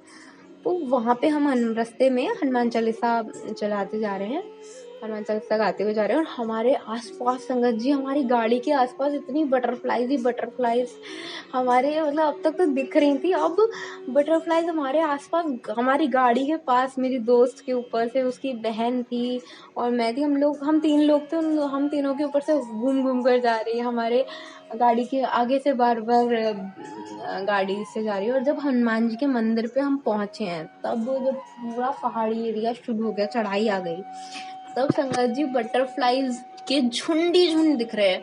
मतलब इतनी बटरफ्लाइज कि मैं आपको बता नहीं सकती। इधर देखोगे उस साइड में पहाड़ की तरफ बटरफ्लाई, इधर बटरफ्लाई, पिकॉक दिखा हमको, मतलब बटरफ्लाइज ही बटरफ्लाइज, पिकॉक ही पिकॉक, और पिकॉक, एक पिकॉक तो हमको रास्ते पे मिला, 2-3 पिकॉक आवाजें करने लगे, जैसे हम आए तो पिकॉक्स आवाज करने लगे। मतलब ऐसा गुरुजी ने ब्लेसिंग, क्योंकि डर तो होता ही है, मैं डर के साथ गई थी, लेकिन वहां जाके मैं इतनी रिलैक्स हो गई कि गुरुजी ने कहा तो कोई टेंशन मत ले, तूने बहुत झेल लिया, अब तो रिलैक्स है। वहां जाके मैंने जब वो सारी चीजें देखी ना, बटरफ्लाइज जब मंदिर पे देखी, मेरे आगे से घूम रही है, गाड़ी के आगे से बार बार आगे जा रही है, चढ़ाई पे चढ़ रहे हैं हम तब, पिकॉक दिखे, पिकॉक की आवाज, पिकॉक अपनी आवाज में, तो मैं इतनी ज्यादा खुश, मैं गुरु जी का शुक्राना करे जाऊं। मैं कहूँ गुरुजी आपने इतना ब्लेस किया। अच्छा हम आप पहुँचे, हमें बटरफ्लाई देखी, गाड़ी खड़ी की, प्रसाद लिया, मंदिर पूरा खाली था। वैसे वो मंदिर भरा रहता है, मेरी फ्रेंड इससे पहले गई थी तो वो बोल रही थी जगह तक नहीं होती, कभी भी खाली नहीं होता, उस दिन पूरा मंदिर खाली। हम लोग गए हैं, चढ़े हैं, भगवान जी को प्रसाद मतलब क्योंकि वहाँ पे पंडित जी ऐसे मतलब अंदर नहीं लगाते, हमने बाहर से हनुमान जी को प्रसाद लगाया, बाहर से हनुमान जी को प्रसाद लगाया। तो हमने अच्छे से प्रार्थना की, मैंने अपनी बहन के नाम की अर्जी वहाँ लगाई, ज़्यादा नहीं तो अर्जी लगाई। फिर उसके बाद संगत जी हम कुछ खा के नहीं गए थे क्योंकि वो सिद्ध हनुमान मंदिर, तो हनुमान जी के से मेहंदीपुर वाला हो गया, बालाजी हो गया, मेहंदीपुर बालाजी और भी मंदिर हो गए जो हनुमान जी के सिद्ध मंदिर होते हैं, वहाँ कुछ खा पी के बाल खुल के नहीं जाना चाहिए। तो वही चीज़ थी क्योंकि मेरी फ्रेंड दूसरी बार गई थी तो उसकी तबीयत खराब हुई थी, इसलिए उसने मना किया, तो हम बिना कुछ खाए गए। और रक्षाबंधन था तो भद्रा था, तो इसलिए भी हमने कुछ खाया नहीं। तो वहाँ जाके हमको भूख तो बहुत तेज लगी, अब हम खाएं कैसे। तो हमको संगत जी हमने प्रसाद वगैरह चढ़ा दिया, तो अंदर से हमने कलावा वगैरह बदवाया। फिर हमको पंडित जी ने पूछा कि कलावा बांधना, तो उन्होंने कलावा बंधवाया और फिर हमसे पूछे पंडित जी कि तुम कुछ कहाँ से आई हो। तो हम लोगों ने बताया हम यहाँ से आए हैं, हम आगरा से, इटावा, ऐसे बताने लगे। फिर वो पंडित जी ने बोला कुछ खा के आए हो, हमने बोला नहीं, और हमको बहुत तेज तीनों को भूख लग रही क्योंकि हम कुछ खा के नहीं गए, तो सीधे नहा लिए थे। तो पंडित जी ने हनुमान जी की बगल से, हनुमान जी की मूर्ति के जस्ट बगल में से हमको केले उठा के, अंदर से केले उठा के दिए, जो कि नहीं मिलते ऑब्वियसली, वो वैसा सिद्ध मंदिर है, काफी प्रसिद्ध मंदिर है, वहाँ बहुत लोग आते हैं, पुलवेन वाले हनुमान जी। तो हमको अंदर से पंडित जी ने केले दिए और बोला यहीं खाओ, और मेरे संगत जी दोनों केले गले हुए, मैंने फिर भी खाए। गुरु जी ने मेरे को अंदर से इंट्यूशन दिया नहीं खाना है पूरे, क्योंकि मैंने सोचा मैं क्या करूँ, तो उन्होंने बोला नहीं तो पूरे खाने हैं। तो आई डोंट नो गुरु जी ने, और वहाँ पे भी मंदिर के नीचे मतलब ऐसे जाली लग रही थी, वहाँ पे ऊपर मंदिर के ऊपर से भी चारों तरफ बटरफ्लाई संगत जी, बटरफ्लाई रूप में गुरुजी ने। हालांकि मैंने कहा गुरुजी इतना कष्ट होता है क्योंकि गुरुजी कहते हैं तितली रूप में आना, मैं मना करती हूँ गुरुजी से कि मत आया करिए, पर वो ब्लेस करने का अपना तरीका है। इतना ब्लेस किया गुरुजी ने बहुत ज़्यादा, मतलब मैं खुशी से फूले नहीं समाई उस दिन। मतलब मेरे को अपनी लाइफ में जो इम्पॉसिबल प्रॉब्लम थी, मैं समझ चुकी थी कि कोई इस प्रॉब्लम को सॉल्व नहीं कर सकता, उसे गुरुपा ने सॉल्व कर दिया।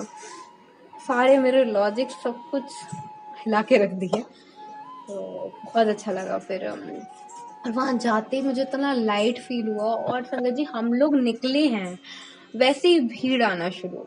तो हम कह रहे यार हम कितने सौभाग्यशाली हैं कि भगवान ने बुलाया है, इस बात का प्रूफ उन्होंने खुद दे दिया। तो बहुत अच्छा लगा मुझे वहाँ जाके, और बहुत ही ज़्यादा ब्लेसिंग फील हुआ। फिर वहाँ से हम लोग ऐसे घूम रहे थे, फिर ऐसे उसने वहाँ पे केदारनाथ जैसा मंदिर दूसरा बन रहा है, तो उसमें बोला डिक्सन मंदिर चल रही है, वो भी महादेव का मंदिर था। तो हम डिक्सन मंदिर गए। डिक्सन मंदिर में गया था, उसकी सीढ़ियाँ बहुत खड़ी थी। अब सीढ़ियाँ चढ़ते चढ़ते हमारी तो हालत खराब हो गई। वहाँ पे महादेव के बड़े सुंदर गुरु जी ने दर्शन दिए, सोमवार का दिन, और होके आए, बुलाया हमको, एकदम से प्लान बना, हम वहाँ पहुँचे, बहुत अच्छे से दर्शन हुए। अगेन ऊपर पहुँचे, गुरु जी के दर्शन किए, भोलेनाथ के मेरे प्यारे से महादेव के सुंदर श्रृंगार किया था, परिक्रमा की, फोटो खींची, महादेव की फोटो खींची। फिर हम थके हुए थे, हाफ रहे थे, तो हमको वहाँ पे गुरु जी ने इतना ख्याल रखा कि हमको तुम वैसे खा के नहीं गए तो कोई बात नहीं, तुम प्रसाद पियो, प्रसाद में तो कोई दिक्कत नहीं है। तो वहाँ पे ठंडा हमको ठंडाई टाइप्स मिली, वो पी के हम एकदम एनर्जेटिक। फिर हमने वहाँ पे भगवान जी की फोटो खींची, आपस में फोटो खींची, बहुत मजे किए, खूब मौज कराई, गुरु जी ने खूब घुमाया। फिर हम जब घर लौट आए, टीका वीका किया, भद्रा खत्म हुआ तो बातें की, फिर मैं घर आ गई। और मतलब एकदम ब्लेस, मतलब ये सफर। और वहाँ पे भी लौटते में क्या पैसे नहीं थे मेरे पास, जैसे कि मैंने बोला, तो फ्री टिकट मिल गई, मतलब पैसे थे, मतलब मेरी फ्रेंड ने दिए थे, बट फ्री टिकट हो गई। तो वो चीज़, तो गुरुजी ने इतना ब्लेस किया ना मुझे इस जर्नी में। एक तो मुझे बहुत कुछ सिखाया, फर्स्ट ऑफ ऑल कि लड़कियों को अपने लिए जीना खुद चाहिए, अपने लिए खुद लड़ना पड़ता है, कोई आपको नहीं देगा ये चीज़। और दूसरा जो गुरुजी ने नेगेटिविटी को ख़त्म करना था उन्हें, वो उन्होंने ख़त्म किया। और वहाँ से आने के बाद अब मैं, वरना संगत जी मेरे को ऐसा लगता है मैं बहुत भारीपन लगता है। मैं सुबह उठती तो मेरा सिर इतना घूमता था, वहाँ से आने के बाद ना मेरा सिर घूमा 2 दिन तक, बहुत भारी रहा। उसके बाद मेरी तबीयत बिल्कुल ठीक हो गई और अब मैं ऐसी हूँ एकदम एनर्जेटिक। वरना मैं ऐसी थी संगत जी, मैं रात में सो रही हूँ, दिन में सो रही हूँ, मेरे को एनर्जी ही नहीं रहती थी। बोलना तो छोड़िए, मैं चल भी नहीं पाती थी, इतना बुरा हाल था मेरा। तो गुरुजी ने बहुत ब्लेस किया, मैं बहुत ज़्यादा ब्लेस किया और फिर मैंने अपनी बहन को वो जो प्रसाद था वो भी खिलाया। और उसको क्या था, मैं गई हूँ उसको, मतलब उसकी तबीयत खराब हुई है हरियाली तीज के आसपास, यानी 10 अगस्त या 9 अगस्त के आसपास। 18 तक उसकी तबीयत खराब रही है, 19 तक मतलब उसको बुखार रहा, रक्षाबंधन तक बुखार आया, उतरता फिर चढ़ जाता, उतरता फिर चढ़ जाता। जैसे ही मैं आई हूँ और उसको प्रसाद खिलाया वहाँ का, उसको बुखार उसके बाद आया नहीं संगत जी। तो गुरुजी ने इतनी मेहर की, इतनी ब्लेसिंग्स दी हैं। और ये सत्संग शेयर करा के भी गुरुजी शुक्राना करा रहे हैं, अपनी वडाई करा रहे हैं। हम में तो कुव्वत ही नहीं है, हम में इतनी क्षमता ही नहीं है कि हम भगवान का शुक्राना कर सकें। हम ये गुरु जी की, हमारे कान्हा जी की, भगवान की कृपा होती है तभी हम कुछ कर पाते हैं। और एक चीज़ मेरे समझ में आ गई कि कर भला तो हो भला। तो नेकी करते हो तो नेकी फिर ऐसे भगवान चमत्कार करते हैं और ऐसे आपको ब्लेस करते हैं। तो thank you गुरुपा, thank you so much. किसी भी संगत को अगर मेरी बात कोई बुरी लगी हो तो प्लीज़ मुझे माफ़ कर दीजिएगा, मेरा इंटेंशन किसी को नहीं है और मेरे ये शब्द नहीं है, गुरुजी ने ही बुलवाए हैं। तो यही मेरा सत्संग था, छोटा तो नहीं, काफ़ी बड़ा सत्संग था। पहला शुक्राना सत्संग है, तो कोई गलती हुई तो माफ़ कीजिएगा। और thank you गुरुपा, thank you so much bless करने के लिए गुरुजी, मुझे बहुत अनंतम शुक्राना। और मैं क्या ही बढ़ियाई करूँ आपकी, मतलब मैं तो एक बस आपकी बेटी हूँ, आपकी दी हूँ। और आप मुझे ब्लेस करो, और जो भी प्रॉब्लम है मुझे पता है आप ख़त्म करोगे, मुझे बड़े मंदिर पे जल्दी बुलाओगे। और मुझे जिसने जो जो बोला है सबको उनकी गलतियों का एहसास कराओगे। तो thank you गुरुपा, thank you so much. वहाँ से आके मेरी बहन की भी तबीयत ठीक हुई, उसका शुक्राना। मेरी तबीयत ठीक की, उसका शुक्राना। मेरे घर से नेगेटिविटी ख़त्म कर दी, उसका शुक्राना। मेरी मम्मी और मेरे बीच का रिश्ता भी ठीक करने का शुक्राना। और बर्थडे गिफ्ट में ये फ़ोन देके मेरा काम बढ़वाने के लिए शुक्राना। मेरे को हर चीज़ के लिए शुक्राना शुक्राना शुक्राना, अनंतम शुक्राना। पहला सत्संग शेयर करवाने का शुक्राना, हर चीज़ का शुक्राना। अब मैं गुरुजी के मंत्र जाप से अपना सत्संग विराम करना चाहूँगी। ओम नमः शिवाय, शिवजी सदा सहाय। ओम नमः शिवाय, गुरुजी सदा सहाय। ओम नमः शिवाय, शिवजी सदा सहाय। ओम नमः शिवाय, गुरुजी सदा सहाय। ओम नमः शिवाय, शिवजी सदा सहाय। ओम नमः शिवाय, गुरुजी सदा सहाय। हरे कृष्णा कृष्णा कृष्णा हरे हरे, हरे राम राम राम हरे हरे, हरे कृष्णा कृष्णा कृष्णा हरे हरे, हरे राम राम राम हरे हरे, हरे कृष्णा कृष्णा कृष्णा हरे हरे, हरे राम राम राम हरे हरे। जय गुरुजी, शुक्राना गुरुजी। राधे राधे, हरे कृष्णा। जय गुरुजी, राधे राधे, हरे हर महादेव। जय गुरुजी आंटी जी। आशा करती हूँ कि गुरुजी की ब्लेसिंग हम सभी संगत परिवार पर यूं ही बनी रहे और सभी संगत बिना वजह भी गुरुजी से अपना प्यार जताएं और शुक्राना सत्संग शेयर करें। और इसी के साथ मैं अपना शुक्राना सत्संग यहीं विराम करूँगी विद गुरुजी मंत्र जाप। ओम नमः शिवाय, शिवजी सदा सहाय। ओम नमः शिवाय, गुरुजी सदा सहाय। जय गुरु।